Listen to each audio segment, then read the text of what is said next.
Terima kasih masih di iNews Pagi bersama kami. Pemirsa, Pengadilan Negeri Surakarta menghentikan sidang pembuktian ijazah Jokowi karena menjadi wewenang Pengadilan Tata Usaha Negara. Perkumpulan praktisi hukum menilai penggugat bisa dijerat pidana karena telah mencemarkan nama baik dan memfitnah Jokowi.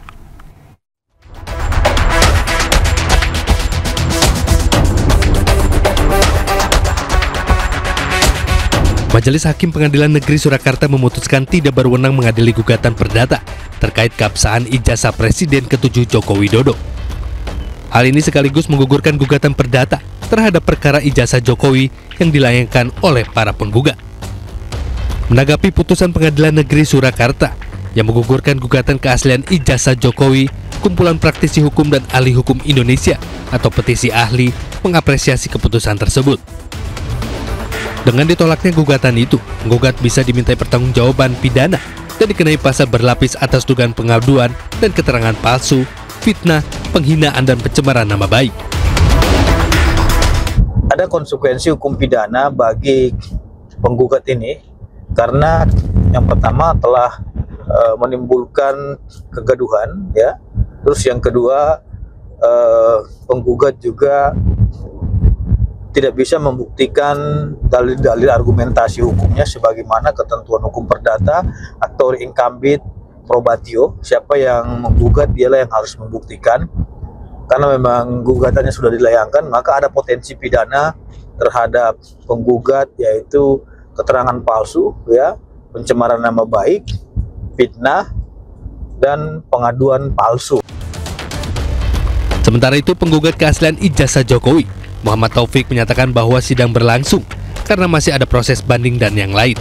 Nah, kalau menggugat dianggap melakukan pidana, ya peradilan perdata ditutup. Lagi pula orang harus paham itu apa artinya putusan yang berkekuatan hukum tetap. Di Solo ini sidangnya masih berlangsung, ada banding dan lain-lain.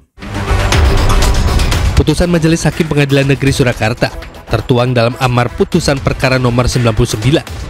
Majelis Hakim juga menghukum penggugat membayar biaya kompensasi perkara sebesar Rp506.000. Dari tim liputan iNews melaporkan.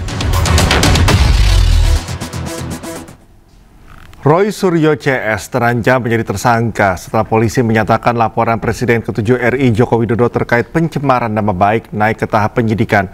Polisi juga akan memanggil kembali Jokowi sebagai pelapor untuk diperiksa lebih lanjut.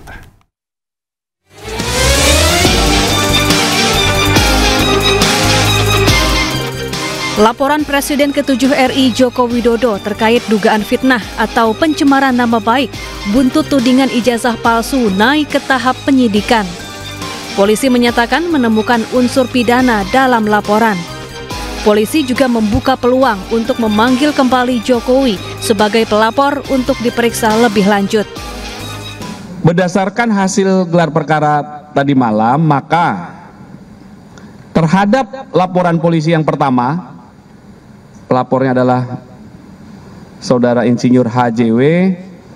Dalam proses penyelidikan yang sudah dilakukan, dalam gelar perkara disimpulkan, ditemukan, ya, hasil penyelidikan sudah ditemukan dugaan peristiwa pidana sehingga perkaranya ditingkatkan ke tahap penyidikan. Sebelumnya, Jokowi mendatangi Polda Metro Jaya 30 April lalu untuk melaporkan sejumlah pihak yang dinilai telah mencemarkan nama baiknya. Di antaranya mantan Menpora Roy Suryo, ahli digital forensik Rismon Sianipar, pegiat media sosial Dr. Tifauziah Tiasuma, pemerhati politik Rizal Fadilah, dan seseorang berinisial K. Tim Liputan iNews melaporkan. Proses hukum tudingan ijazah palsu yang dilaporkan Presiden ke-7 RI Jokowi naik penyidikan, pemirsa. Polisi akan segera menetapkan tersangka dalam proses penyidikan ini. Dan ada 3 hal penting dari perkembangan kasus ini dia di antaranya. Yang pertama, berdasarkan hasil gelar perkara ditemukan unsur pidana dalam perkara yang dilaporkan Jokowi. Yang kedua, total ada 4 laporan polisi serupa yang naik tahap penyidikan sementara 2 laporan lain dicabut. Ketiga, polisi akan segera menentukan sosok tersangka setelah 4 laporan terkait tudingan ijazah palsu naik ke tahap penyidikan.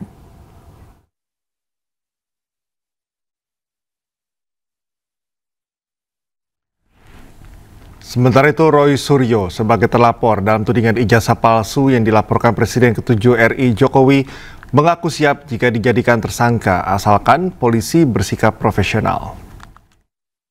Tidak apa-apa, itu adalah tugas profesional dari kepolisian yang harus menjalankan pelaporan yang sudah ada termasuk dari kliennya Pak Rifai. Tapi juga kita lihat nanti apakah polisi profesional, presisi dalam tugasnya. Kronologis nggak, runut nggak. Nah, kalau nanti misalnya akan diadakan pasal-pasal yang mungkin akan dikenakan soal pencemaran nama baik, fitnah, antara 32, 35.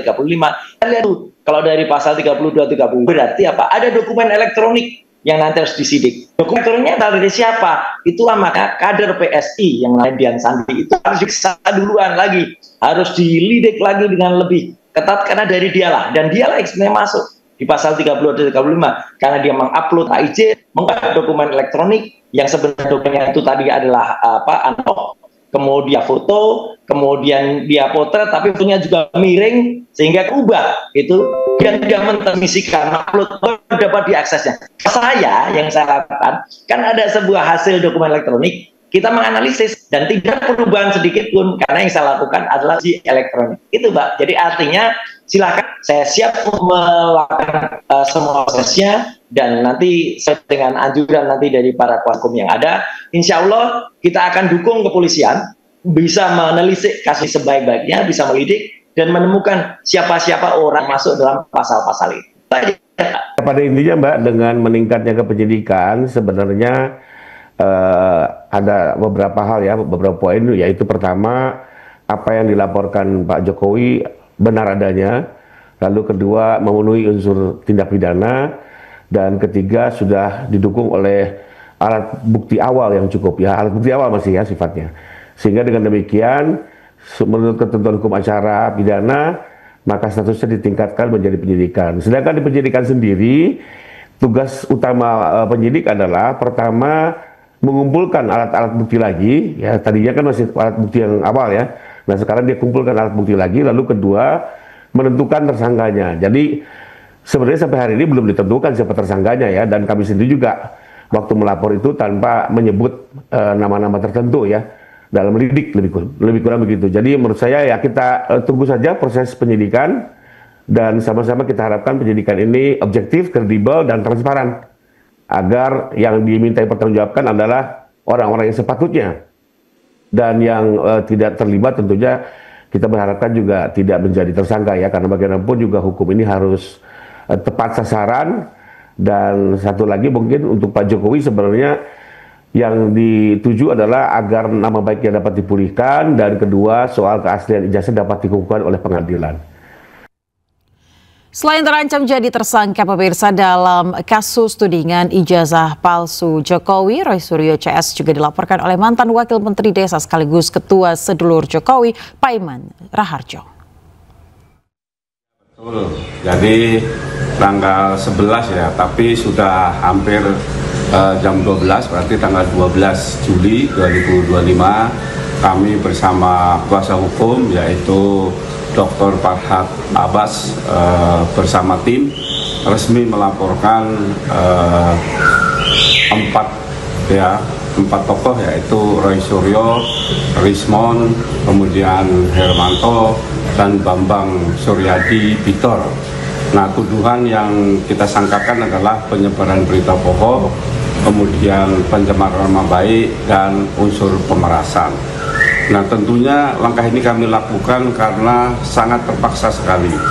Karena saya orang yang sangat didolimi, difitnah, padahal kami tidak tahu menahu, dituduh mencetak ijazahnya Jokowi. Padahal kalau kita berpikir secara waras, bahwa ijazah Jokowi sudah dijelaskan oleh lembaga yang mengeluarkan ijazah yaitu UGM, dinyatakan asli, kemudian dijelaskan oleh teman-teman kuliahnya ya asli, kemudian dijelaskan 2 kali oleh Baris Krim Polri asli, tapi masih ngotot menuduh bahwa ijazah Jokowi palsu dan dibuat oleh Profesor Paiman. Nah, ini menghancurkan karakter dan nama baik saya, bahkan karir saya jadi terganggu. Oleh karena itu dengan terpaksa saya melakukan langkah hukum agar orang-orang yang asal tuduh orang-orang jahat ini segera mendapatkan ganjaran dan ditangkap oleh polisi, proses hukum dan dihukum. Sementara itu, pemirsa, politisi PDI Perjuangan Andi Wijayanto mengaku pernah melihat dan memegang langsung ijazah Jokowi saat pendaftaran sebagai capres pada 2014 lalu. Saat itu KPU pun menyatakan berkas Jokowi sah dan lengkap. Saya melihat, memegang langsung ijazah dari Pak Jokowi, juga ijazah Pak JK, dan kelengkapan administrasi, baik semua berkas-berkas data diri, ijazah sekolah, hingga ijazah universitas dikumpulkan, diserahkan ke KPU sebagai persyaratan pencalonan Pak Jokowi dan Pak JK. Tugas kami berakhir di situ dan proses pencalonan berakhir saat ijazah Pak Jokowi dan Pak JK oleh KPU dinyatakan sah dan lengkap, sehingga calon kami Jokowi JK berhak untuk mengikuti proses pemilihan presiden 2014.